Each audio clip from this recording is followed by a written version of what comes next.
Have you ever wondered what it really takes to reach greatness? I can just slow down here. I'll do like an extra 2 sets tomorrow.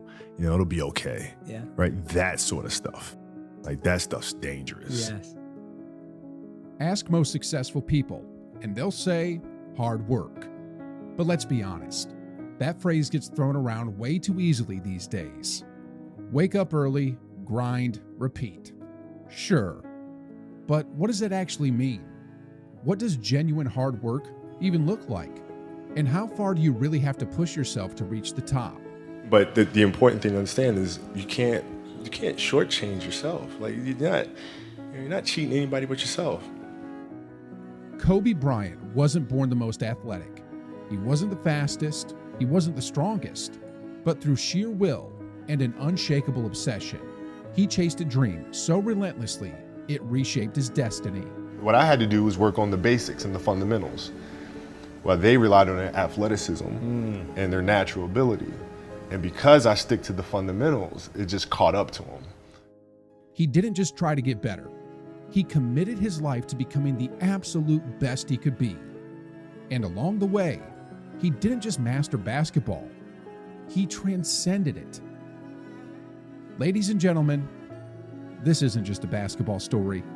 This is the blueprint Kobe Bryant left behind. And a great quote that said, "Rest at the end, not in the middle." And that's something I always live by. Yeah. You ever Google yourself and realize there's way too much of your personal info just floating around online? That's because data brokers, sketchy companies that collect your name, address, phone number, and sell it to whoever wants it. This is why I want to take a moment to thank today's sponsor, Delete Me. They found my info on a bunch of random data broker sites and started removing it. All I had to do was sign up and fill out a quick profile. Now when I check my dashboard, I can actually see how many pieces of personal info they've removed so far. It's kind of crazy how much was out there without me even knowing. If you've ever posted online, signed up for stuff with your real name, or even just run a side hustle or business, your info is probably out there too. Delete Me helps clean that up and gives you way more control about what people can find about you. Go to joindeleteme.com/hoopreports today and use the code hoopreports for 20% off. Take control of your info before someone else does. 0 points. If someone scores 0 in a basketball game, you might think they're a nobody. But imagine going an entire summer league, game after game, without scoring a single point. And so I went through a summer of playing basketball in America where I didn't score 1 point. It was one league, I didn't score 1 point. This wasn't the birth of Kobe's work ethic. He was already built differently. But if there was ever a moment that poured gasoline on the fire, it was this. What does losing feel like to you? It's exciting. Why is it exciting? Because it means you have different ways to get better. There's certain things that you can figure out. After that, Kobe became relentless. He trained every day, knowing there were still levels he hadn't touched, and pushed himself harder than ever to reach them. At 14. At 14. So from 12 to 14, you went from scoring 0 to being the best in the state of all ages. Yep. Still, after everything, a national magazine looked at Kobe and dismissed him like he didn't even matter. You know, they used to do these rankings. It was Street and Smith basketball rankings. And I was nowhere to be found because I was like 6'4", scrawny, like 160 pounds soaking wet. So I was like 57 on the list. Have you ever heard of the book The 5 a.m. Club by Robin Sharma? It talks about how waking up at 5 a.m. can give you a big advantage in life. But for Kobe, that was just common sense.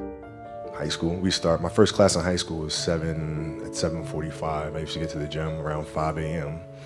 and I'd play before school.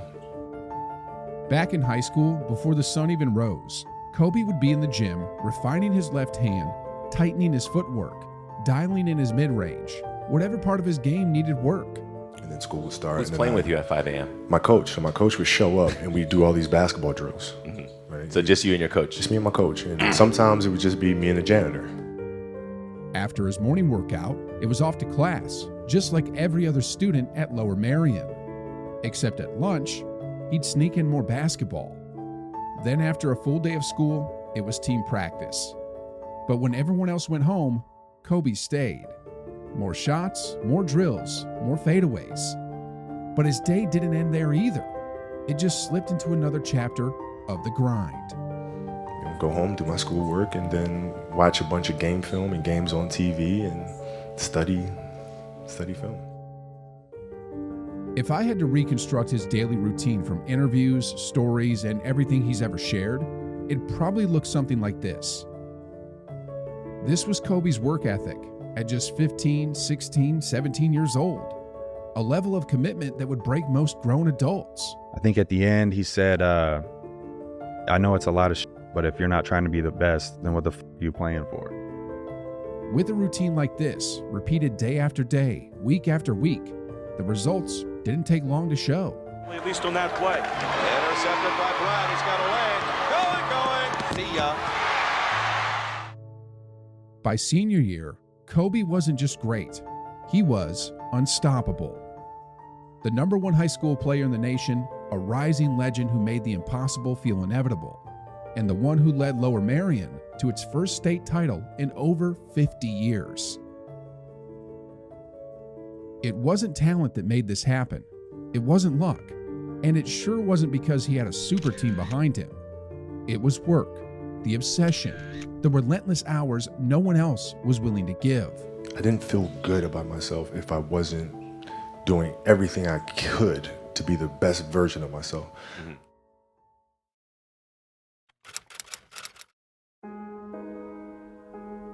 After being drafted in 1996, Kobe's work ethic hit a level few could even comprehend. What used to be focus turned into something damn near psychotic. This kid right here, mark my words, now, and I said this earlier in the season, it's going to be unbelievable. I mean, I'm not saying. By then, 5 a.m. wasn't early. It was already late.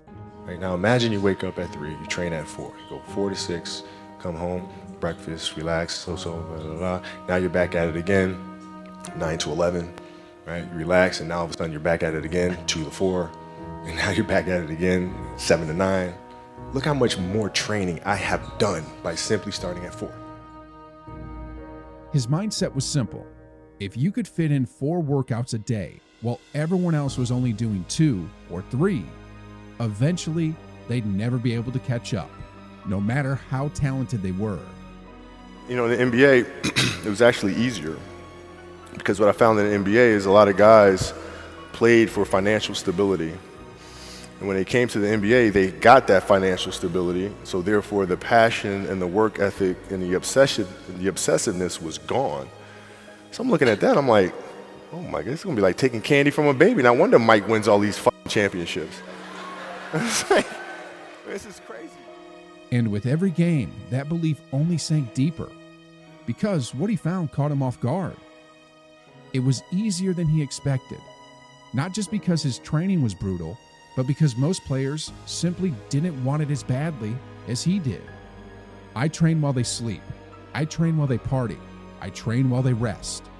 That was the Mamba mentality. When Kobe first entered the league, he was still just an 18-year-old teenager playing against an average age of 27, fully grown men a decade older than him. But because of his obsession, his discipline, and his willingness to take his training to a level most couldn't imagine, look what happened. By 19, he was an all-star. By 20, he was named to the All-NBA third team, already seen as one of the league's elite. And by 21, he wasn't just one of the most dangerous scorers in the game. He was also one of its fiercest defenders.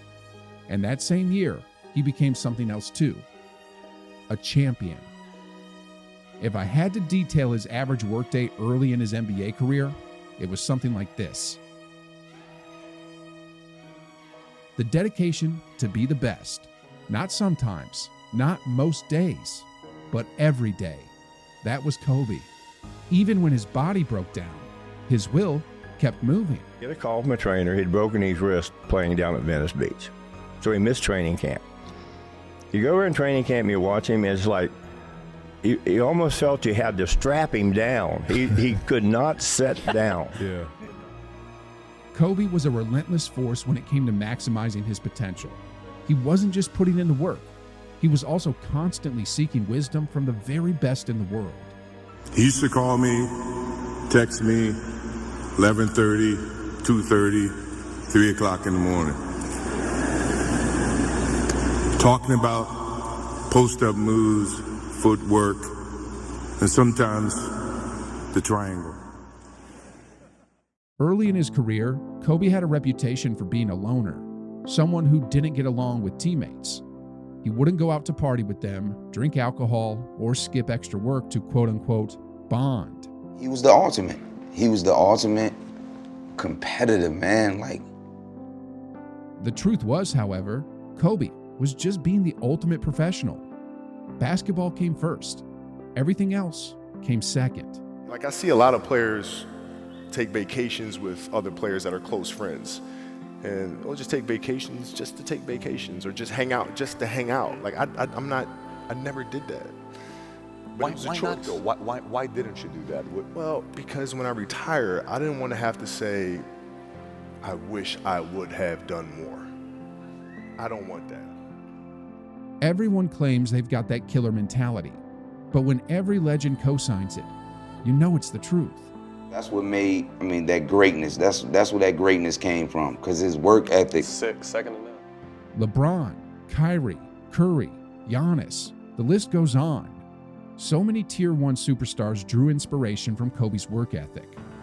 But here's where it gets even crazier. Plenty of players have a good year. Some put together a solid run of maybe a few standout seasons. But Kobe, he was all NBA, an MVP level force, from age 20 to 34. That's not just greatness, that's over a decade of domination. Nobody in its history of coaching had your level of work ethic. You hear so many guys tell stories about your work ethic. When he walked away from the game, the grind didn't stop. If anything, it just evolved. Retirement wasn't the finish line. It was simply the next chapter in the same relentless pursuit of greatness.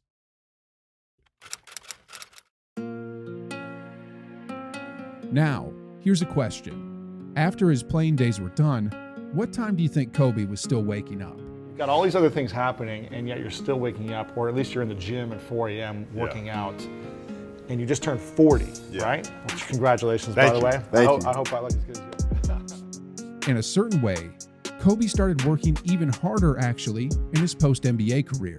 When you play, you got to take time off. You got to let your body heal. You got to do certain things. In business and in creativity, there is no off switch. Day by day. Because your brain's constantly working. Chris Sacca, a well-known Silicon Valley investor, was once asked by Kobe Bryant to meet and talk business. Not being much of an NBA fan, Chris assumed Kobe was like most athletes, curious about investing, but not really serious. So at the time, he said this. And so I said, look, if you're serious about this, then prove it to me. And so I said, I'm going to send you a bunch of stuff that you should read. Kobe attacked the business with the same relentless obsession he had for basketball. And before long, Chris saw it firsthand. Sure enough, for the next few months, my phone never stops buzzing in the middle of the night.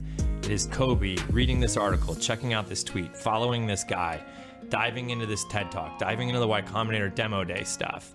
And I'm getting these texts like literally 2 or 3 in the morning. And my wife is like, are you having an affair with Kobe Bryant? Like, what is happening?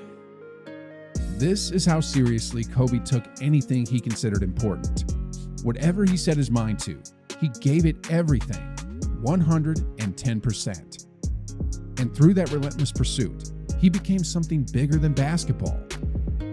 The banners were iconic, the highlights were art, but his real legacy was the blueprint of greatness he left behind. Kobe Bryant may be gone, but the standard he set, the example he lived by, is still here. So, if you want to chase greatness, don't complain, don't wait. The path is already in front of you. The only question is, what time are you waking up? How often are you sharpening your craft? And how long Are you willing to keep doing it?